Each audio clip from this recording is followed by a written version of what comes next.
Olá, alunos do nono ano, vamos de correções, a Primeira Guerra Mundial e a questão da Palestina, exercícios colocados na nossa plataforma virtual. Professor Marcos, disciplina de História, vamos lá, de correções, Primeira Guerra Mundial e a questão da Palestina. Primeira questão. Observe esta charge inglesa com atenção. Seu título é Os Dedos do Destino. O que está acontecendo na cena? O que nós percebemos? Que um personagem está sendo esmagado pela Itália, pela França, pela Inglaterra e pela Rússia. Letra B. Quem será o indivíduo esmagado? Guilherme II, imperador da Alemanha na época. Pode-se dizer que a charge ela é tendenciosa? Sim, porque afinal de contas nós temos o quê? Uma charge inglesa, mostrando o esmagamento da Alemanha. Então nós temos uma tendência, uma visão, que é a visão da Inglaterra. Ao final do século XIX, o pensamento imperialista na África e na Ásia atingia seu apogeu. Disputas e alianças entre os países europeus geraram uma tensão permanente, acentuada pela chamada paz armada. Caracteriza esse período da paz armada, basicamente no contexto da política da corrida armamentista, da intimidação pelo uso das armas, da produção de armamentos cada vez modernos, ou seja, uma paz gerada pelo medo, pela intimidação. Que atitudes adotadas pelos países europeus justificam o termo paz armada? Nós temos o serviço militar obrigatório, desenvolvimento de armamentos e munições, como também a política de aliança. Nós temos, no caso, a Tríplice Aliança e a Tríplice Entente. Em sua opinião, nós vivemos hoje em uma paz armada? Aqui é uma opinião de vocês. Se sim, dizer por quê, se não, também justificar. Questão 3. Leia o texto a seguir com atenção. Especialistas em armas comprovaram o uso de gás mostarda em combates entre grupos rebeldes na Síria em agosto passado, afirmaram nesta quinta-feira fonte da Organização para a Proibição de Armas Químicas. O gás foi usado em Maré, cidade na província de Alepo, em 21 de agosto, acrescentaram as fontes, indicando que esta é a primeira confirmação do uso de gás mostarda no país. Confirmamos os fatos, mas não podemos determinar os responsáveis, acrescentou a fonte. Militantes sírios e várias ONGs anunciaram, no fim de agosto, que um ataque com arma química tinha vitimado dezenas de pessoas nesta cidade. O Protocolo de Genebra, assinado em 1925, proibiu o uso desses gases, e a ONU, através da Convenção sobre as Armas Químicas, reafirmou a proibição em 1993. A análise do texto nos permite perceber que, assim como na Primeira Guerra Mundial, na Guerra da Síria, as armas de fogo foram totalmente substituídas pelas armas químicas. B. A permanência do uso de gases tóxicos em guerras, apesar de proibido por órgãos internacionais. C. O limitado avanço da ciência bélica desde a Primeira Guerra, já que os gases tóxicos ainda são utilizados. D. Que o gás mostarda, pouco usado na Primeira Guerra Mundial, agora é largamente empregado na Síria. E. Que, assim como na Primeira Guerra Mundial, os gases tóxicos são usados apenas contra civis. Então, qual seria a opção que se enquadra com o texto do slide anterior? Então, nós temos a letra B. A permanência do uso de gases tóxicos em guerras, apesar de proibido por órgãos internacionais. Então, vamos marcar aqui a letra B. Questão 4. Em 1947, a Organização das Nações Unidas aprovou um plano de partilha da Palestina que previa a criação de 2 estados, um judeu e outro palestino. A recusa árabe em aceitar a decisão conduziu ao primeiro conflito entre Israel e países árabes. A Segunda Guerra, Suez, 1956, decorreu da decisão egípcia de nacionalizar o canal, ato que atingiu interesses anglo-franceses e israelenses. Vitorioso, Israel passou a controlar a Península do Sinai. O terceiro conflito árabe-israelense, 1967, ficou conhecido como a Guerra dos 6 Dias, tal rapidez da vitória de Israel. Em 6 de outubro de 1973, quando os judeus comemoravam o Yom Kippur, Dia do Perdão, forças egípcias e sírias atacaram de surpresa Israel, que revidou de forma arrasadora. A intervenção americano-soviética impôs o cessar-fogo, concluído em 22 de outubro. A partir do texto acima, assinale a opção correta. A Primeira Guerra Árabe-Israelense foi determinada pela ação bélica de tradicionais potências europeias no Oriente Médio. B. Na segunda metade dos anos 60, quando explodiu a Terceira Guerra Árabe-Israelense, Israel obteve rápida vitória. C. A Guerra de Yom Kippur ocorreu no momento em que, a partir da decisão da ONU, foi oficialmente instalado o Estado de Israel. D. A ação dos governos de Washington e de Moscou foi decisiva para o cessar-fogo, que pôs fim ao primeiro conflito árabe-israelense. E a letra E. Apesar das sucessivas vitórias militares, Israel mantém suas dimensões territoriais, tal como estabelecido pela Resolução de 47, aprovada pela ONU. Então, na questão 4, nós colocamos como a opção verdadeira a letra C. Questão 5. Sobre os intermináveis conflitos entre palestinos e judeus, responda. Letra A.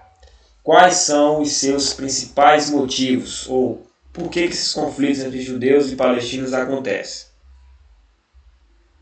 Os principais motivos são disputa das terras cultiváveis e dos recursos hídricos em uma região onde a posse da água ela é fundamental. O controle das áreas petrolíferas e os interesses das lucrativas indústrias do Ocidente, que também lucram com as guerras. E nós temos as divergências entre os islâmicos e judeus, aguçadas por seguidores radicais das duas religiões. Então isso dificulta a paz na região. Quais são os principais obstáculos à paz entre esses povos? O fundamentalismo de grupos islâmicos que promovem atentados terroristas contra civis israelenses e se recusam a aceitar o Estado de Israel. Nós temos também o radicalismo de lideranças judias que não admitem a existência de um Estado palestino. Nós temos também a construção de novos assentamentos judeus na parte oriental de Jerusalém, reivindicada pelos palestinos como sua capital. E nós temos a existência de um muro construído pelo governo de Israel para a proteção dos colonos israelenses na Cisjordânia. Então, tudo isso tem dificultado a paz na região. Questão 5, letra C. Que sugestões vocês dariam para uma paz duradoura entre palestinos e judeus? Então, basicamente, nós temos que levar em conta o quê? Que, basicamente, o Estado judeu teria que reconhecer o Estado da Palestina e vice-versa. Então, nós temos que levar em conta que o reconhecimento de um Estado palestino abriria o caminho para uma paz duradoura. Israel reconhecer a Palestina, Palestina reconhecer o Estado de Israel. Questão 6. Leia o texto e observe a imagem. A guerra mudou a situação das mulheres, principalmente na Europa. Com os homens na frente de batalha, elas assumiam seu lugar nas fábricas e terminavam por exigir direitos e salários iguais. Na Grã-Bretanha, as mulheres que trabalhavam em fábricas de munições eram conhecidas como canários, por conta do tom amarelado de sua pele adquirida em contato com os explosivos. As mulheres chegaram a participar diretamente da guerra. Na Rússia, o czar criou um batalhão feminino comandado por Maria, que obteve sucesso contra os austríacos. E nós temos aqui ao lado mulheres britânicas que trabalham na fabricação de bombas durante a Primeira Guerra Mundial. O que se pode concluir sobre a participação das mulheres na Primeira Guerra Mundial com base na fonte 1? Conclui-se que as mulheres participaram da guerra de diferentes formas. Algumas atuaram como operárias na indústria de munições, em substituição aos homens que estavam nos combates, como também casos de mulheres que formaram batalhões, agindo diretamente nos conflitos, nas batalhas. O exemplo do caso da Rússia. Letra B. Como a fonte 2 confirma ou nega a fonte 1? Confirma. Pois na fonte 2, o que nós vemos? Mulheres ocupando o lugar dos homens em uma fábrica de armamentos para serem usados na Primeira Guerra Mundial. Letra C. Segundo as fontes analisadas, pode-se dizer que houve mudança no papel da mulher a partir da Primeira Guerra Mundial? Sim. As mulheres ampliaram muito a sua participação no mundo do trabalho, ocupando funções antes que eram desempenhadas somente pelos homens e passando a reivindicar seus direitos, inclusive o de votar e de serem votadas. Leitura e escrita em História. Vozes do passado. Leia a seguir os artigos do Tratado de Versalhes de 1919. 45. A Alemanha cede à França a propriedade absoluta com direito total de exploração das minas de carvão situadas na bacia do rio Sari. 119 no caso. A Alemanha renuncia em favor das potências aliadas a todos os direitos sobre as colônias ultramarinas. 171. Estão proibidos na Alemanha a fabricação e a importação de carros blindados, tanques ou qualquer outro instrumento que sirva a objetivos de guerra. 232. A Alemanha se compromete a reparar todos os danos causados à população civil das potências aliadas e a seus bens. Compare o artigo 45 ao 119. Vamos lá para o artigo 45. A Alemanha cede à França a propriedade absoluta com direito total de exploração às minas de carvão situadas na bacia do rio Sari. E o 119, que nós temos também, no caso, a Alemanha renuncia em favor das potências aliadas a todos os direitos sobre as colônias ultramarinas. Então, o que nós temos aqui? Vamos lá, comparando os dois. Que nas duas colocações a Alemanha ela perde territórios. Então, ao final da Primeira Guerra Mundial, com a assinatura do Tratado de Versalhes, a Alemanha foi ocupada pela guerra, perdeu territórios, portanto, perdeu importantíssimas fontes de riquezas. Letra B.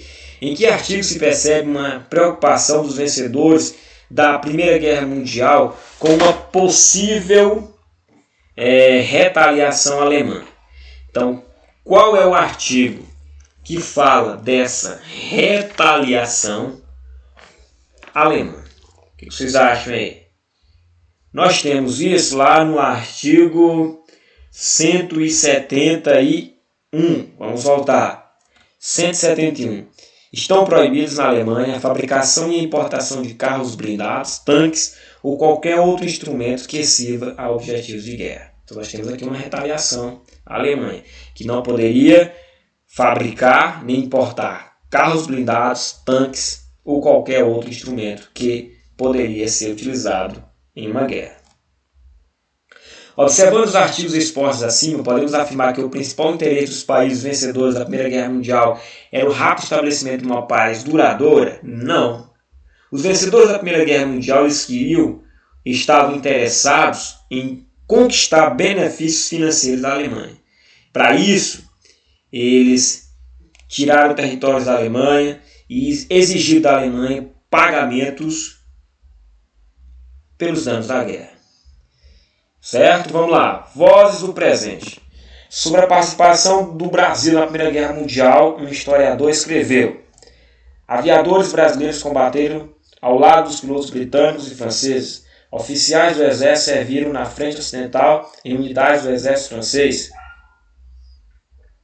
86 médicos, incluindo 17 professores de medicina, integraram a missão médica que partiu do Brasil a 18 de agosto de 1918 e até o fim da guerra trabalhou no Hospital Franco-Brasileiro, mantido pelos brasileiros residentes em Paris. O Brasil participou da Conferência de Paz, foi signatário do Tratado de Versalhes, membro da Liga das Nações e pretendeu ocupar uma vaga em seu Conselho de Segurança, pretensão que lhe foi negada. Antes mesmo de terminar, a Grande Guerra influenciou o Brasil no campo militar. O poeta, escritor e jornalista Olavo Bilac despertou o sentimento cívico e patriótico nacional, liderando a campanha que resultou na instituição do serviço militar obrigatório. Letra A. O que se pode dizer sobre a participação do Brasil na Primeira Guerra Mundial? Que mesmo sendo modesta, foi o quê? Foi variada. O Brasil participou de guerra submarina, vigiando os mares, enviou aviadores, médicos e até oficiais do exército para auxiliar as forças anglo-francesas, ou seja, inglesas e francesas. Conforme o texto, o Brasil tentou em vão ocupar uma vaga no Conselho de Segurança da Liga das Nações. E hoje o Brasil ocupa uma vaga no Conselho de Segurança da ONU? Não. Embora isso tenha sido pleiteado pelo Estado brasileiro durante o governo Lula, não conseguiu. O Brasil não faz parte do Conselho de Segurança da ONU. Então, basicamente, são esses os pontos colocados nesses exercícios. Parabenizar quem acertou. Os que erraram, rever o material, onde erraram, por que erraram, e refazer para não errar novamente. Então, parabenizar a todos que ficaram até o final, fazendo as correções. Qualquer dúvida pode anotar e colocar na nossa plataforma virtual. Um abraço a todos, finalizamos por aqui esse momento e até a nossa próxima videoaula. Bons estudos a todos!